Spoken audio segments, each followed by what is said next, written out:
literally talking to the president right now to specifically answer the question of what we can do for you and your daughter. Can I hear it? Can I hear your call? Because I don't believe it. I'm sorry. There's literally, I've tried 5 times. That's why I'm walking around to make the call. Why is the president not taking your call? Because it's not going through. Build stronger than ever. Right now, if you need help, emergency information, resources, and shelter is available.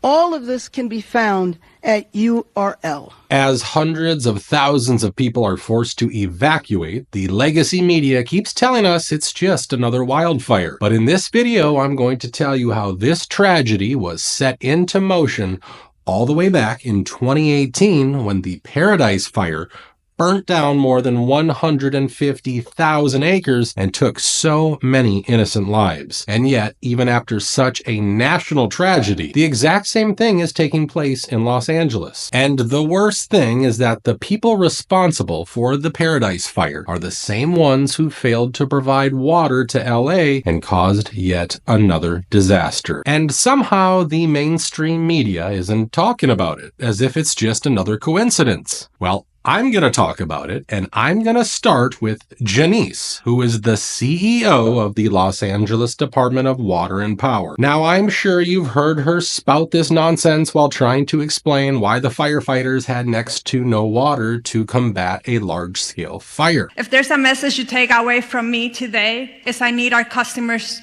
to really conserve water, not just in the Palisade area, but the whole system. Because the fire department needs the water to fight the fires, and we're fighting a wildfire with urban water systems. But before we even start dissecting her BS, let me show you what I found when I Googled her.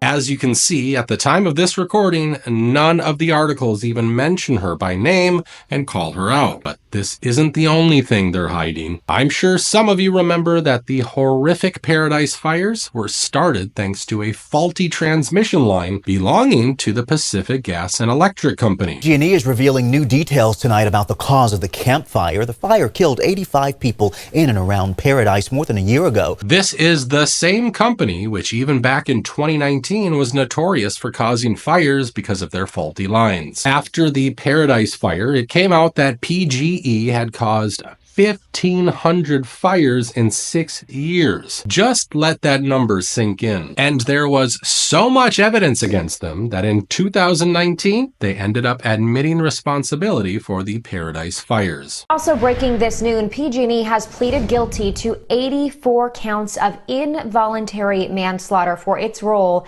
in the worst wildfire in California's history. On behalf of PG&E, how do you plead to violation of Penal Code Section 192B, involuntary manslaughter, as a felony concerning the death of David Young as alleged in count 85 of the indictment?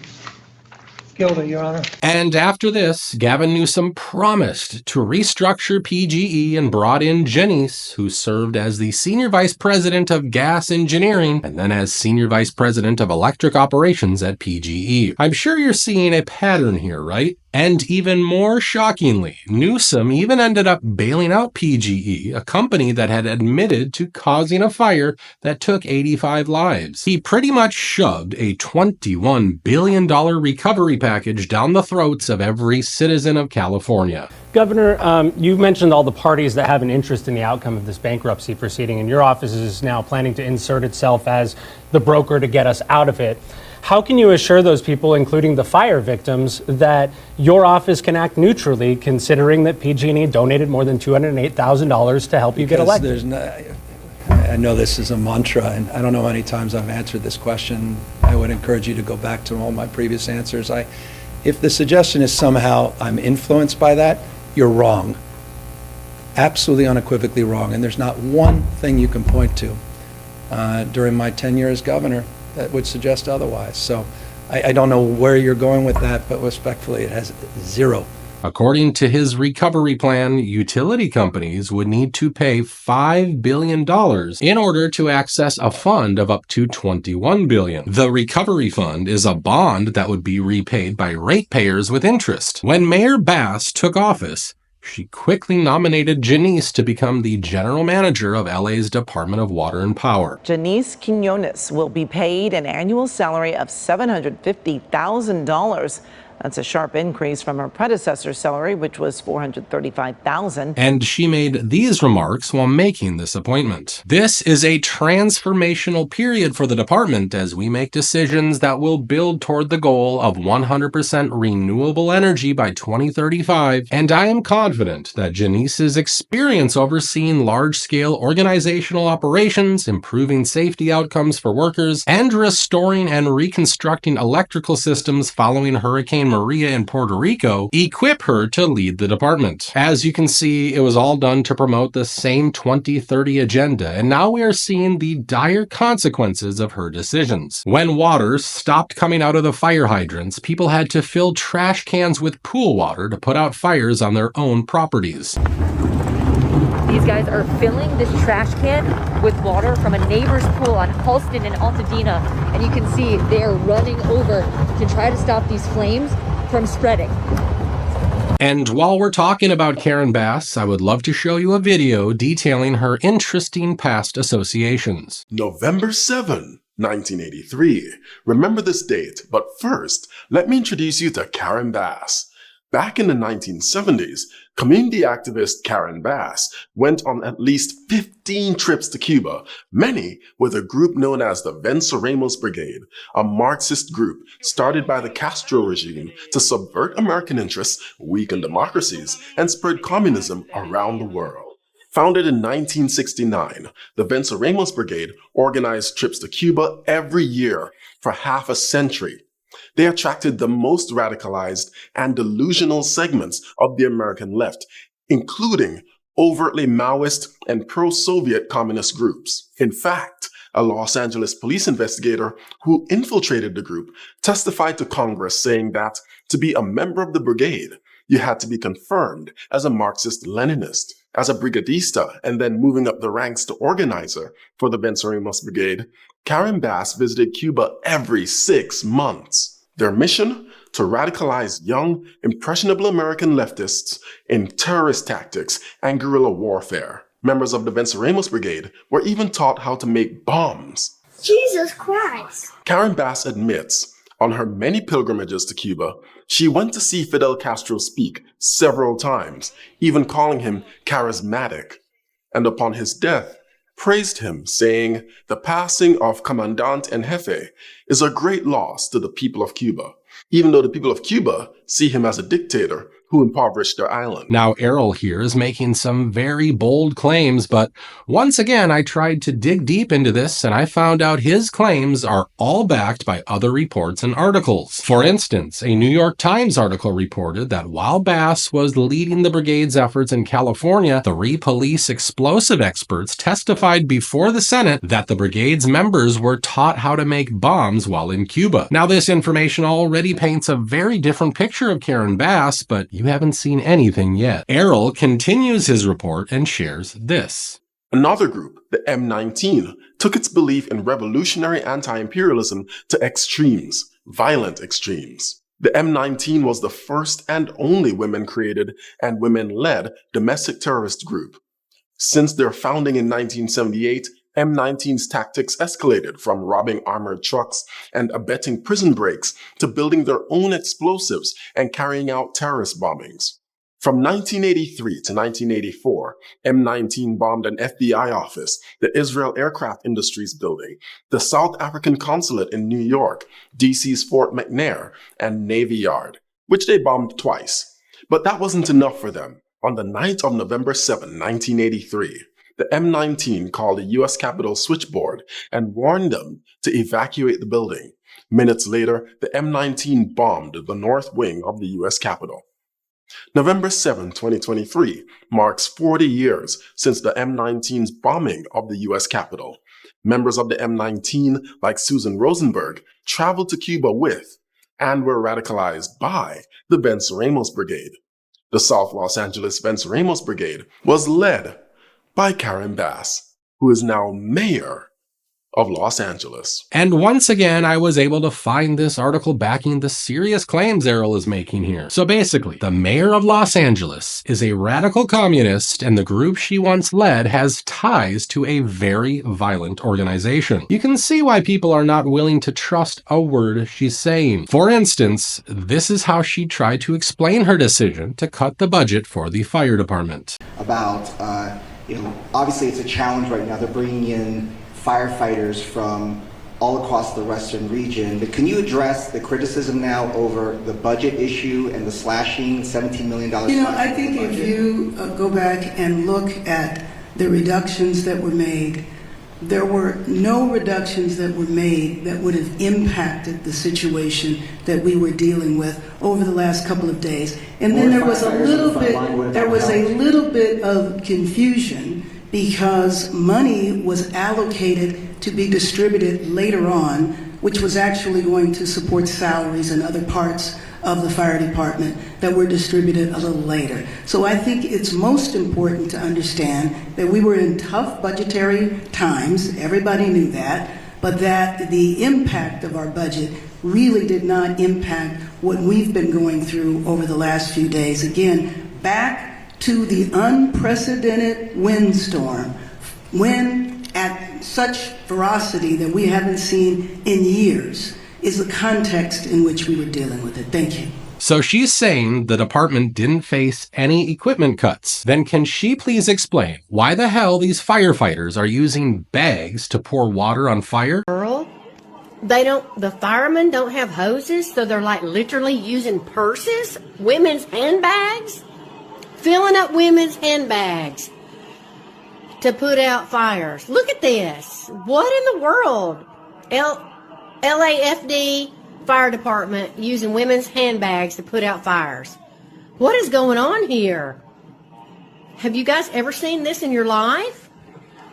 Look! Maybe because, thanks to all the DEI policies introduced by the mayor and governor, equipment was actually sent to Ukraine. I mean, we can always use bags and trash cans, right? And while we're talking about Newsom, this is what he said about why Los Angeles didn't have water to fight off a large-scale fire. The situation with the water, obviously in Palisades, it ran out last night in the hydrants. I was talking to the firefighter on this block. They left because there was no water in the hydrant here. The local folks are trying to figure that out. I mean, just when you have a system that's not dissimilar to what we've seen in other extraordinarily large-scale fires, whether it be pipe, electricity, or whether it just be the complete overwhelm of the system. I mean, those hydrants are typical for 2 or 3 fires, maybe 1 fire. You have something at this scale, but again, that's going to be determined by the local. I mean, are you going to accept his response? Because I sure as hell can't. How can a governor just put all the blame on the local authorities when the biggest city in his state is smoldering right in front of him? But this is exactly what I've been trying to show you ever since the Maui fires. Whenever something like this happens, people die. Companies get bailed out, and not a single politician goes to jail. Can you believe the mayor of Maui is still in office? And how can we forget his response when someone asked him about the missing kids? I don't know.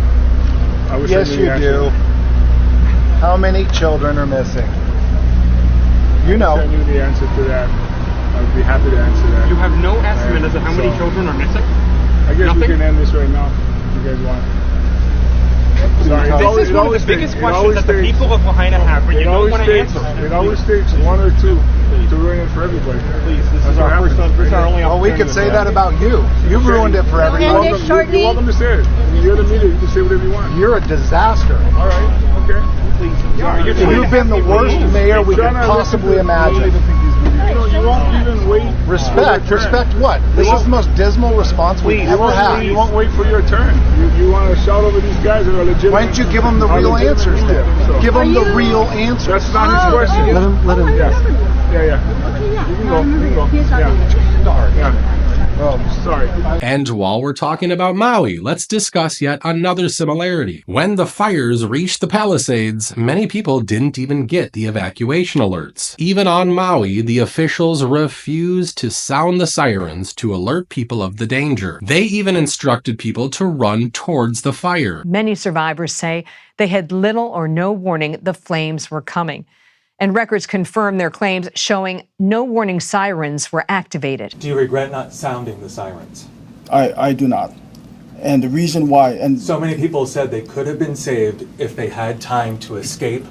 Had a siren gone off, they would have known that there was a crisis emerging. And as we know, so many bodies were found in the ground as the flames caught their heels. Give me the answer, I do, but I wanna get it out there. Let him finish his answer. I'm sorry, there's a lot of people Well, you're talking, who want you're not letting him answers. talk. If you want to talk, come up here. I'm ready for the answer. Then wait. And now we find out that even in a city like LA, many people just didn't receive any alerts or evacuation warnings. Not a notification from the government at all. We got notified by our neighbors. This is a real close-knit community. We look out for each other. And the neighbors drove around telling us of the fire. I'm telling you, the more you look into it, the more upsetting this really is. So it's about time Gavin Newsom, Karen Bass, and all of their appointed officials are investigated because we can't keep letting them get away with this. I think this video perfectly sums up how their actions directly caused this disaster. Hey, look, just real quick, for all of you in California dealing with these wildfires, I want you to know that without a doubt, 100%, this is the fault of the Democrats you elected. Because there are 4 actions taken by the Democrats that are directly responsible for why you're enduring this wildfire. The first being your state stopped clearing the brush. They didn't want to spend state money anymore on maintaining and clearing the brush that starts these wildfires. And they figured they would save money by not doing it. And then after the wildfire, they would get federal funding to take care of all the emergency stuff. They have just decided that it's cheaper on the state to not prevent them from happening, and after they happen, use federal FEMA funds to take care of it. Reason number 2 while you're enduring these wildfires is your mayor in LA decided to cut firefighter funding by $17.5 million. Now, it's less than what she wanted to cut. She wanted to cut $23 million. But yeah, she cut 17.5. Oh, and she took that money plus an additional $4 million and spent it on taking care of illegal immigrants. See, the mayor of LA decided to spend $21.8 million taking care of those people. And she was able to get most of that money from the fire department.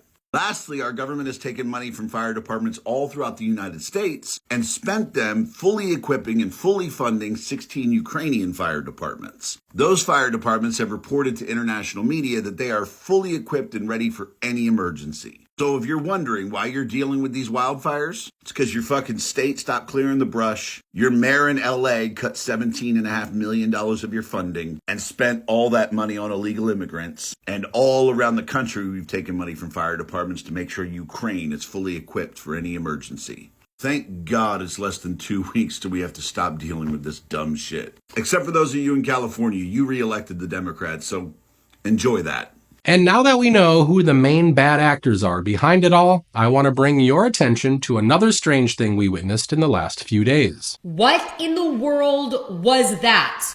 Watching Fox News coverage of the Eaton fire, there is this light that goes from the fire, as you can see here, and it zips across the screen out of range. I don't know what we all just witnessed. I wasn't the only one that saw it. There are many other people online that have screen recorded this. It is super weird. Did you see it? What do you think it is? She's not wrong. Someone needs to explain what just shot out of that fire. It's too big to be just some debris. And since we know fire is spreading all over the greater Los Angeles area, this thing might be responsible for it. After all, people are showing videos like this one and asking one simple question. What kind of fire melts metal and concrete but leaves trees behind? And look, the role of directed energy weapons is no longer a conspiracy theory. I've shown you in my previous video how a former CIA agent confirmed their presence. So if you haven't seen that video, be sure to check it out. And while we are on the subject of strangeness surrounding these fires, how can we forget what Allison Carter said about fire and destruction? The world is going to crumble when they see this next arrest.